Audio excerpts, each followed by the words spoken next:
한국은행 금융통화위원회 회의 결과 기준금리를 연 3.5% 그대로 동결하기로 결정했습니다.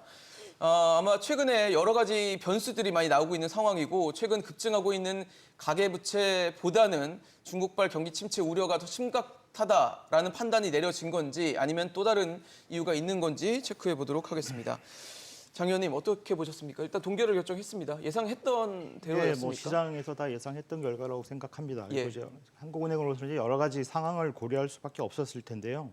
뭐 한국은행이 이제 그 목표를 보면 일단 물가 안정과 금융 안정이 있고요. 그렇죠. 그래서 그 다음에 이제 경기를 또 고려를 하겠죠. 근데 물가를 보면 그 소비자 물가 상승률이 이제 6월달에 처음으로 2%대로 내려왔고요. 그렇죠. 예, 7월달에는 2.3%까지 왔습니다. 더 내려왔습니다. 목표치에 이제 상당히 근접을 했는데 물론 이제 지난해 이제 기저 효과가 좀 작용을 했겠죠. 그리고 이제 4분기부터는 좀 더 올라갈 거다라는 그런 전망도 있습니다. 예. 그렇지만 여하튼 전반적으로는 물가가 상당히 이제 안정세로 좀 가고 있다라는 판단은 분명히 했을 것 같습니다. 그리고 이제 금융 안정 측면에서 보면은 가계부채가 가장 문제인데요. 그렇죠. 근데 최근에 가계부채는 이게 금리가 낮아서 올라가는 게 아니라 다른 주택 시장 문제들이 섞여가지고 지금 가계부채가 증가하는 거거든요. 이건 나중에 또 말씀드릴 기회가 있겠지만 그래서 지금 금리를 인상한다고 가계부채를 그렇게 빨리 잡을 수 있겠느냐라는 데도 약간 의문이 있고 또 금리를 인상을 하면 오히려 가계 부실을 또 증가시킬 수도 있는 거죠. 가계부채가 워낙 높으니까. 그렇죠. 이런 점에서 이제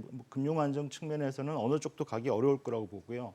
그다음에 성장 측면인데 성장에서 물론 이제 중국발 경기 둔화 우려가 있지만 그렇죠. 아직까지 이것이 이제 우리나라 경제라든지 글로벌 경제 어떤 식으로 영향이 올 건지는 아직까지 모르는 상황이고 그리고 만일에 성장 때문에 금리 인하를 한다고 하면 한미 금리 격차가 더 벌어지는 거거든요. 우리가 인하를 할 그렇죠. 경우에. 예. 그렇죠. 성장 때문에 우리가 만일 인하를 하면 한미 간의 금리 격차가 더 벌어지게 되고 네. 또 그러면 이제 외환 시장에서 어떤 문제가 나타날 수 있는 거죠. 여러 가지 이제 이런 그 인상과 인하에 대한 어떤 장단점을 따져 보면 어느 쪽으로도 좀 움직이기 어려운 그런 상황이 있다. 그래서 지금은 그 일단은 동결을 하고 앞으로의 어떤 경기 상황이나 물가 상황을 더 지켜보겠다라는 그런 판단이 될 거라고 생각합니다. 석 교수님은 어떻게 보셨습니까? 동결 결정이 내려졌거든요. 예, 저도 동결 결정은 뭐 시장에서 다 예상했던 바였고요. 저도 예상했던 바였고요. 동결 결정 아까 장민 선임 연구위원님께서 지적해 주신 것처럼 물가 안정, 그다음에 금융 안정이 한국은행의 두 가지 정책 목표인데요. 물가 안정 측면에서 봤을 때 지금 헤드라인 소비자 물가지수 전년 동월 대비 상승률은 2.3%로 가장 최근에 빠르게 하락하고 있습니다. 그 말인즉슨 현재 기준금리인 연 3.5% 수준은 충분히 긴축적인 수준이라서 현재의 기준금리만 유지를 해도 물가는 떨어지는 것을 나타내고 있는 것이고요. 여기서 기준금리를 더 올리게 되면 물가가 떨어지는 속도는 더 빨라지죠. 그렇지만 그 대가로 경기 침체의 위험성, 그다음에 금융 불안의 위험성은 더 커지는 것입니다. 그리고 금융 불안, 금융 안정 측면에서 봤을 때는요. 지금 가계 부채도 증가하고 있을 뿐만 아니라 여전히 그 새마을금고 PF 부실 위기로 이 뱅크런 사태가 완전히 진정됐다고 보기 어려운 상황입니다. 왜냐하면 앞으로 새마을금고에서 실적이 공개되거나 이럴 때마다 불안 심리가 다시 확산될 수도 있고요. 있으니. 이것은 제2금융권 저축은행으로도 뱅크런 사태가 확산될 우려도 있기 때문에 여기서 기준금리를 추가로 인상을 해서 금융 불안에 대한 리스크를 키울 위험성도 없고요. 그다음에 최근에 발생한 중국의 부동산 위기로 인해서 중국의 경기 회복이 더 늦어질 것이라는 전망이 확산되고 있습니다. 그래서 이것 역시 또 경기 침체의 위험성을 굳이 감수하면서 한국은행에서 기준금리를 인상할 필요성을 더 낮췄다. 그렇기 때문에 기준금리를 동결하는 것은 뭐 합당한 것이고요. 예측한 바였다라고 말씀드리고 싶습니다. 지금 올해 1월에 0.25%포인트 인상하면서 우리 금리를 3.5%로 올려놨고 그 이후에 2월, 4월, 5월, 7월, 8월 지금 5번 연속 동결이거든요. 네. 많은 분들이 그런 생각을 하실 것 같아요. 이제 우리나라, 적어도 우리나라만큼은 금리 인상이 끝났다, 막바지 왔다라는 생각을 하게끔 하는 지표들로 좀 해석을 할 수도 있을 것 같은데 어떻게 보십니까?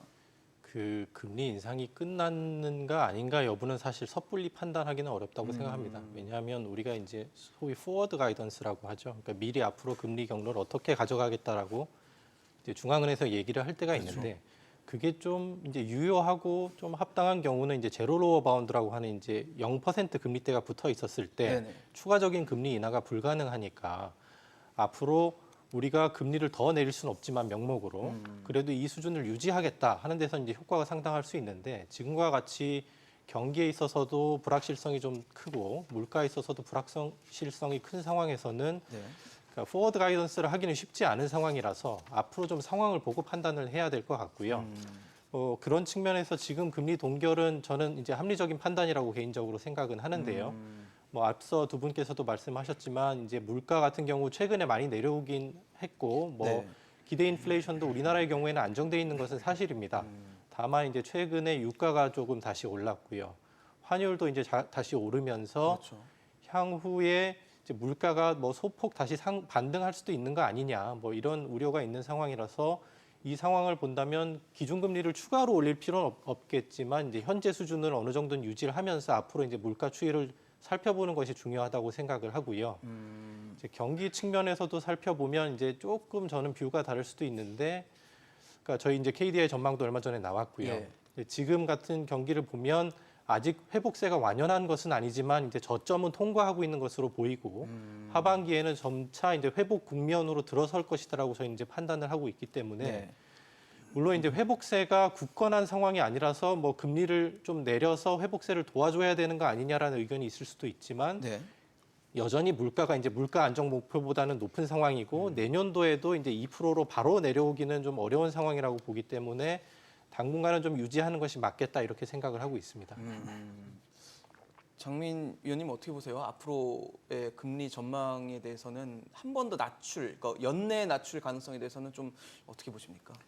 연내 낮출 가능성이라면 이제 낮추겠다 그러면 어떤 경기에 문제가 생기든지 그죠? 그렇죠. 예, 그러면 충격이 왔다는 충격이 얘기일 왔다는 수 얘기인데 있죠. 예. 아직까지 그런 충격이 어디로 통해서 올지 불확실한 게 많습니다. 물론 아까 말씀하셨듯이 중국발 뭐 경기 둔화가 있지만 이것이 당장 우리나라에 오는 것이 아니라 글로벌 경제에 어떤 영향을 미치고 또 그것에 따라서 주요국이 어떻게 반응하고 여러 가지 변수가 맞물리는 거거든요. 그래서 그런 점에서 봤을 때는 좀 불확실한 측면이 있고 좀 더 지켜봐야 되고요. 그 경기 쪽에서 보면 하반기에는 좀 더 그래도 나아질 거다라는 기대가 있습니다. 그리고 이제 뭐 당초에 이제 금리 인상으로 미국 같은 경우에 이제 경기 침체가 올 거다라고 했는데 네네. 뭐 오지 않고 이제 좋게 맞아요. 가고 있는 거잖아요. 노랜딩 예, 지금 그러면서 수요도 분위기고. 좋아지고요. 그래서 네. 우리 수출도 뭐 나아지는 측면이 있고 그래서 그런 점에 봤을 때는 그 경기가 그렇게 나빠지지 않을 거다라는 그런 전망을 할 수 있고요. 그러면 이제 근데 이제 인하를 한다라는 거는 이제 정말 다른 걸 포기하고도 이제 가야 된다는 얘기인데 물가가 그럼 빨리 낮아졌느냐라는 문제도 있고 가계부채가 그럼 정말 이게 뭐 진정이 됐느냐라는 문제도 있는 거지 않습니까? 그런 측면에서 그걸 희생을 하고 인하로 한단을 해야 되는 건데 그 결정을 아직까지 합니다. 그거를 이제 한쪽을 포기하고 경기를 지원하겠다라고 하기에는 아직까지는 뭐 그럴 만한 변수가 없다라고 보여지는 거거든요.